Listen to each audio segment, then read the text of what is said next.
las 7 en punto de la mañana. Buenos días, dominicanos, dominicanas, ciudadanos, ciudadanas del mundo. Julio Martínez Pozo, los comentarios de los temas más importantes en el programa de mayor influencia de la Radio Nacional. En este jueves, pues 12 de octubre del año 2017, buenos días a todo el equipo del Sol de la Mañana, María Elena Núñez, Víctor Gómez Casanova, Oli Matos, Anibel Carrosario, buenos días Pablo Maquine, Eury Cabral, José La Luz, Melton Pineda, Don Amaury Saibar, nuestros colegas de 5 a 7 de la mañana, Humberto Paniagua, Andrés Martínez, buenos días a Yuri Rodríguez, a Luis Ramírez, a Daris Terrero, en Santiago de los Caballeros, Ramón Paulino, así late la ciudad corazón, Manuel González Manegonte, nuestro catedrático del sector agropecuario. Buenos días a Rafael Díaz, nuestro cronista deportivo, Helen Gil, nuestra productora, Sonia Patiño, nuestra coordinadora, buenos días a Joa Bernal, buenos días a todo el equipo de Señales TV. El acontecimiento que conmemoramos en el día de hoy, sin duda alguna, uno de los acontecimientos más trascendentes, más importantes de la historia de la humanidad, se produce por una coincidencia, se produce por una casualidad. Era un mundo en el que las especias eran clave para la vida, eran esenciales para la vida. No se concebía la vida sin especias que hoy pues se usan, condimentan como siempre, pero no tienen ese rol tan esencial de aquel tiempo, porque para todo, para conservar la carne, para darle sabor, incluso hasta las bebidas, era con las especias. Y para ir en busca de ellas, Europa disponía de dos rutas, una que es la ruta que va por Constantinopla y el estrecho del Bósforo. Esa ruta estaba controlada por los venecianos, esa ruta de Constantinopla y el estrecho del Bósforo. La segunda ruta era la ruta del Canal de Suez, que la controlaban los genoveses. Pero después de la muerte del profeta Mahoma, la religión que creó, pues desarrolló un gran imperio. A partir de ella se desarrolló el imperio otomano. Y entonces, con el paso del tiempo, ese imperio se apoderó de Constantinopla. Se apoderó de Constantinopla y ya eso que había sido un dominio del antiguo imperio romano, pasa al imperio otomano. Cuando esto ocurrió, entonces a los europeos se la pusieron en China. Ellos iban precisamente para Oriente, pero se la pusieron en China para poder usar la ruta más expedita, la mejor ruta para ir en busca de clavo, de pimienta, de canela, de todas esas cosas. Entonces tuvieron que empezar a reinventarse, porque la toma de Constantinopla se produjo por allá, estamos hablando 1400, 1453, 1456, 1453. Se produce la toma de Constantinopla. A partir de ahí, embarcación europea que pasara por ahí, pues tenía que cantearse con unas imposiciones, unos gravámenes muy duros. Y eso lleva a Europa a tener que desarrollar nuevas rutas para ir en busca de especies. Entonces, en una de esas es que se produce el descubrimiento de América.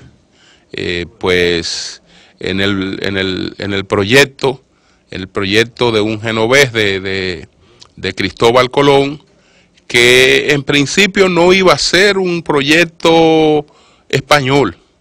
En principio no iba a ser un proyecto español, pero en definitiva quien se sacó el premio sin esperarlo fue España, porque fue quien terminó apoyando el proyecto de Colón, y a partir de ahí las cosas fueron distintas, porque España no era un imperio cuando se produjo la conquista de América. La conquista de América la convierte en un imperio, y realmente el mundo se torna distinto a partir de este acontecimiento, que es uno de los grandes acontecimientos de la globalización, que muchos entienden que se ha iniciado con el desarrollo tecnológico. Bueno, ese es uno de los grandes acontecimientos de la globalización, el descubrimiento de América, que ocurrió un día como hoy. El sol de la mañana, el sol de la mañana. Bueno, señores, la semana pasada, con mucha tristeza, pues hicimos referencia a la situación de salud del periodista César Medina. Y entonces solo nos limitamos, ¿no?, a desear que la situación que estaba viviendo de salud en compañía de su familia, pues pudiera ser superada. Era pues la primera vez que se hacía alusión pública a la situación de salud de César Medina, y aunque disponía de informaciones que me orientaban sobre la delicadeza de la situación, pues solo me limité a dar la información de que estaba en una situación de salud difícil, porque correspondía a él y a su familia, pues en el momento que lo entendieran conveniente, dar esa información. Y ayer César Medina hizo una publicación muy conmovedora, pues hablando de su situación de salud. Dijo que la verdad absoluta sobre mi estado actual de salud es la siguiente. Pues se ha diagnosticado con un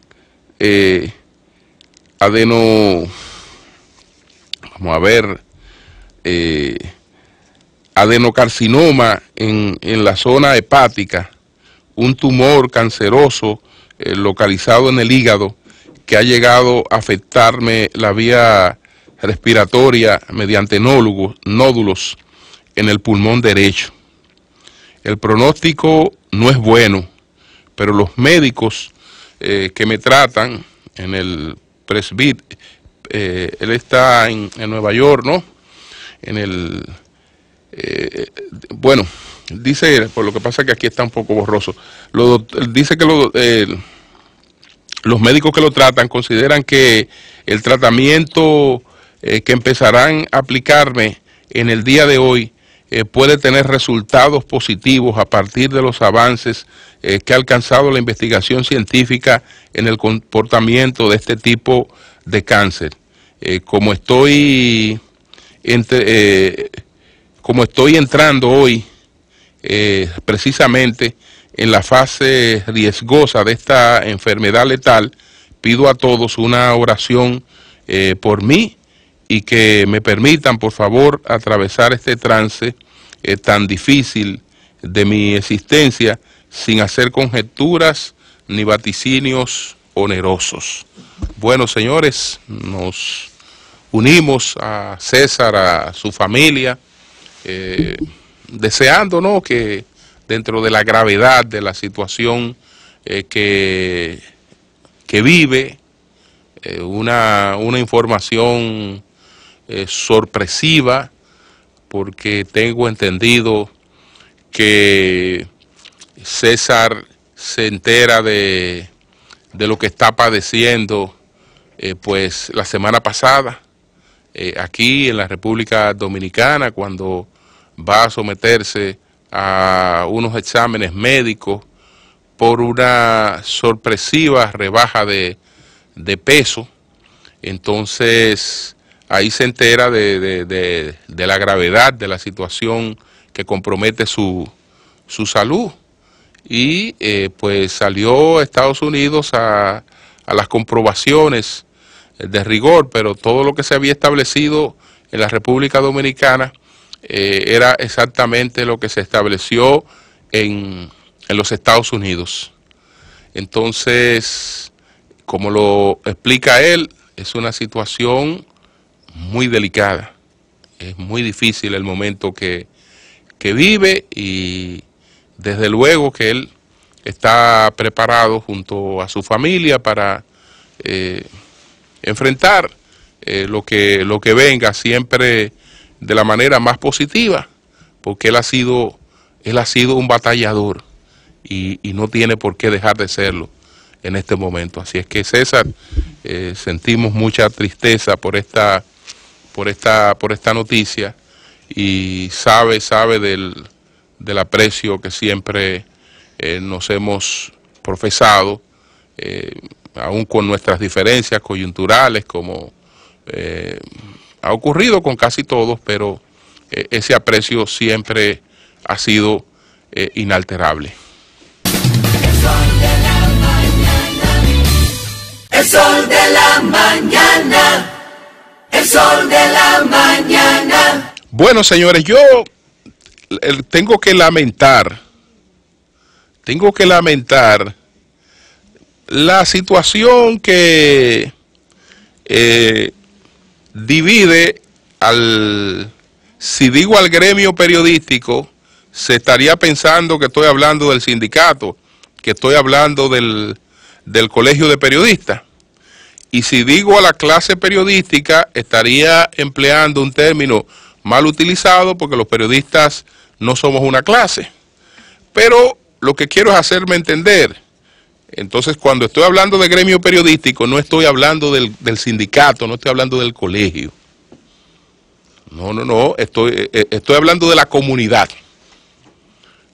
Yo me lamento porque, señores, aquí se comete una arbitrariedad, y para juzgar esa arbitrariedad, para establecer posición frente a esa arbitrariedad, tenemos que salir a ver contra quién se comete la arbitrariedad. Si la arbitrariedad se comete contra una persona que no es de nuestra, de nuestro grupo, entonces el silencio frente a la arbitrariedad. El silencio frente a la arbitrariedad. Y eso lo único que hace es que nos quita fuerza. Nos quita fuerza. Miren, si en este país se hubiese producido una decisión administrativa que suspende del aire algún comunicador de los que han sustentado una línea agresiva de oposición al gobierno, este país estuviera prendido en candela con un escándalo nacional e internacional. Pero realmente, como la Constitución y las leyes se violan dependiendo de contra quién se violan, en este caso, la sociedad, por ejemplo, dominicana de prensa, la sociedad que es filial de la Sociedad Interamericana de Diario, la Sociedad Dominicana de Diarios, que aunque es una sociedad de impreso, siempre ha estado pendiente a todo lo que ocurre con la libertad de prensa en el país y registra esas cosas y luego lo plantea en las asambleas de la CIP. Frente a una arbitrariedad administrativa, no ha dicho absolutamente nada. Y una buena parte de los que se nos llama líderes de opinión en la República Dominicana, totalmente en silencio. Bueno, porque las cosas dependen contra quién se hagan. Si se ha violado frente a una gente que yo no comparto la forma como se pronuncia, o que no es de mi simpatía, o que no es de mi grupo, perfecto, no se ha violado nada. Yo miro para otro lado.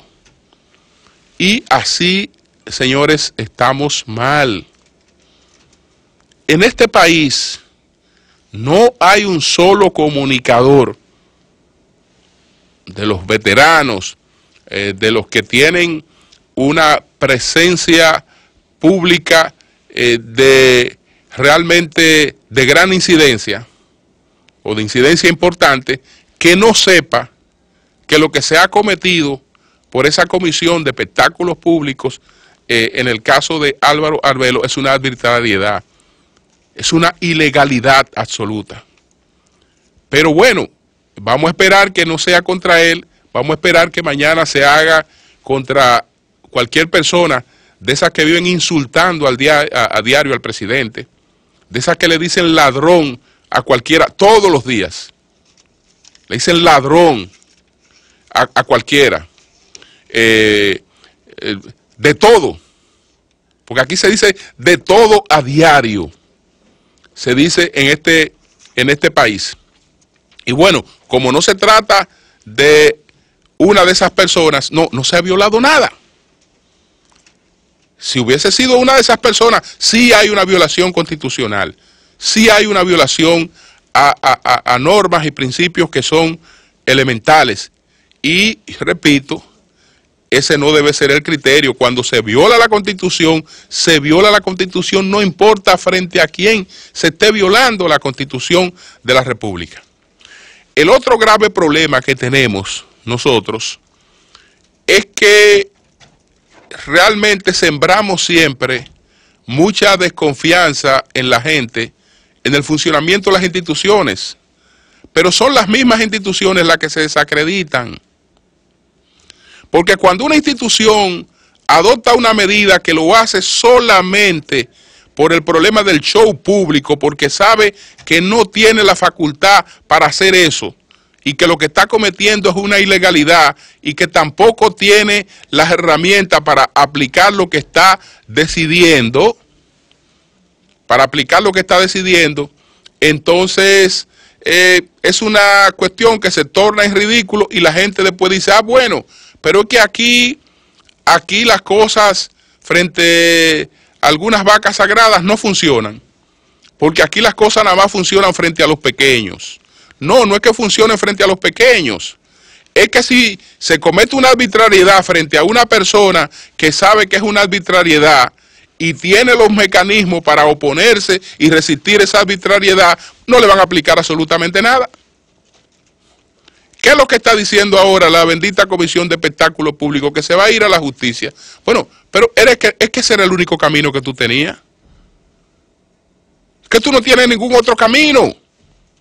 Es que si se está cometiendo alguna violación en el uso de los medios de comunicación, pues tú tienes que pues instrumentar un expediente en función de esa cosa e irte ante un tercero imparcial en el que tú que estás presentando una acusación y el otro que se va a defender van en igualdad de condiciones ante ese tercero imparcial, pues uno a ejercer sus medios de defensa y usted a presentar la acusación, y entonces es la decisión de ese tercero imparcial lo que funciona ante nuestra Constitución y ante nuestras leyes. Lo demás, señores, es bulla. Y haciendo bulla no vamos a desarrollar un país. Haciendo espectáculo no vamos a desarrollar un país. Lo demás es bulla y punto. Entonces por eso es que la gente tiene desconfianza. Mañana mucha gente dirá, ah bueno, mira, le hicieron esto a fulano y a fulano no lo pudieron sancionar. Él siguió como si nada. No, él siguió como si nada, porque él sabe que lo que se está ejerciendo frente a él es un bulto. Es un bulto. ¿Qué va a hacer espectáculo público? Cerrar una emisora, ¿tiene poder para eso? Todo el mundo sabe que esas son facultades del Indotel. Eso son facultades del Indotel. Lo único que usted puede hacer es decir, mire, juez, yo estoy observando estas cuestiones y he venido a hacer eso. Entonces, hasta en un caso que incluso ya alguien presentó una querella frente a la justicia. Como ya alguien presentó una querella frente a la justicia, bueno, o unificarán esas querellas o será inadmisible la tuya por lo que fuere. Y punto. Pero eso es lo que pasa en este país. El sol de la mañana, el sol de la mañana. El doctor Reinaldo Pared Pérez ayer publicó un artículo de página completa, bastante amplio, en el periódico Listín Diario, que se titula "No son inconstitucionales". Y entonces él dice, bueno, a raíz del análisis y discusión del proyecto de ley de partidos, agrupaciones y movimientos políticos por diversos sectores de la sociedad y de la cual se encuentra apoderada una comisión bicameral del Congreso Nacional para su correspondiente ponderación, que deberá conducir a la rendición de un informe que será conocido por ambas cámaras congresuales. Algunos temas de dicho proyecto han dado lugar a debates interesantes y encontrados, resaltando de manera fundamental aquellos relacionados con la selección de candidaturas por los partidos políticos a través del método conocido como primarias abiertas y simultáneas y el tipo de padrón electoral a utilizar en esos eventos. Entonces, yo paso a las cosas que responde. Se refiere, por ejemplo, a la sentencia de la Suprema Corte de Justicia del 16 de marzo del 2005, que es una de las cosas que se han alegado para hablar de la inconstitucionalidad de las primarias abiertas. Dice Reinaldo Pared en este artículo lo siguiente: antes de adentrarnos en las consideraciones y en el análisis de la sentencia de que se trata, debemos dejar por sentado la premisa de que al momento de evacuar su precitada sentencia, que declaró la inconstitucionalidad de la ley 286-04, la Suprema Corte de Justicia lo hizo fundamentándose en el texto de la Constitución del 2002, texto que en muchas de sus partes o ha sido confirmado, sustituido, modificado o en gran medida ha sido renovado con novedosas situaciones por la Constitución del 26 de enero del 2010. Esto es importante porque he observado que algunas personas, al ponderar esa sentencia, y esto lo estoy diciendo yo, al ponderar la sentencia del 2005, pues lo hacen citando la Constitución del 2010. Y para basar la sentencia del 2005, hay que ver cuál era la constitución que estaba vigente en esos momentos y qué planteaba en concreto sobre el tema en cuestión. Entonces, dice Reinaldo, vamos a, bueno, él pasa balance a los alegatos que se hacen sobre esa sentencia y dice que bueno, de la simple lectura del texto completo de la ley 28604, no se vislumbra lo más mínimo que la misma pueda estar, ya él pasó ahí a la ley 28604. En la sentencia, que era la anterior, en la sentencia, bueno, hecha la anterior precisión, debemos decir que para declarar la inconstitucionalidad de la señalada ley 28604, la Suprema Corte de Justicia se fundamentó en 4 factores. A. Violaba el principio de irretroactividad de la ley previsto en el artículo 47 de la Constitución del 25 de julio del año 2002. B. Violación del derecho de asociación de ciudadanos. C. Que la aplicación de esa ley implicaba la convocatoria de las asambleas electorales previstas en los artículos 89 y 90 de la Constitución del 2002. Y D. Que implicaba la erogación de fondos sin la identificación de los mismos, contrariando el artículo 115 de esa Constitución. Y entonces después él pasa a estos elementos. De la simple lectura del texto completo de la referida ley 28604, no se le vislumbra en lo más mínimo que la misma puede estar afectada del vicio de inconstitucionalidad por la no retroactividad, pues ninguna de sus disposiciones se hace referencia a que la misma tendrá efecto hacia el pasado sobre las autoridades electivas las autoridades electivas ya electas, sobre todo si, como se aprecia por la fecha indicada de ley 15 de agosto del 2004, apenas habían transcurrido 3 meses menos de un día de la elección del presidente y vicepresidente de la República para el periodo 2004-2008 y las autoridades congresuales y municipales se encontraban en pleno ejercicio para el periodo 2002-2006.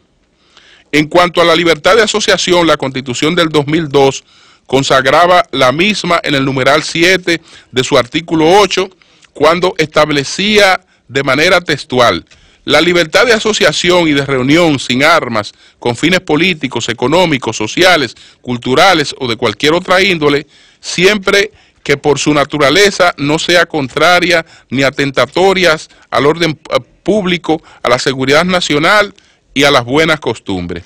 Si se analizan los 6 artículos que integran el texto completo de la repetida ley 28604, no encontraremos ni siquiera rastro alguno que vaya en la dirección de atentar o violentar la señalada libertad de asociación.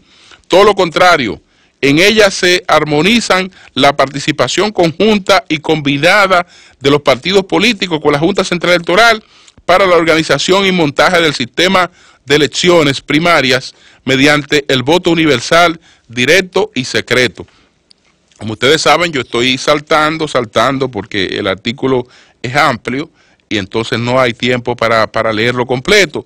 Pero finalizo con un alegato que ha sido muy importante, que es el alegato de lo que tiene que ver con el artículo 277 de la Constitución, 277 de la Constitución, que como ya hubo una sentencia que la declaró inconstitucional y se supone que todo lo que conoció la Suprema Corte de Justicia actuando como Tribunal Constitucional ya no puede volver a ser conocido por el Tribunal Constitucional, entonces se supone que ya esa es una decisión pétrea. Es una decisión pétrea, pero Reinaldo aclara que la imposibilidad de conocer pues ya de sentencias que han sido aprobadas porque fueron ya juzgadas definitivamente por la Suprema, por parte del Tribunal Constitucional, es un impedimento para el Tribunal Constitucional, no para el Congreso. Porque si fuera para el Congreso, la decisión estuviera interfiriendo con la división de los poderes. Y él lo explica de esta manera.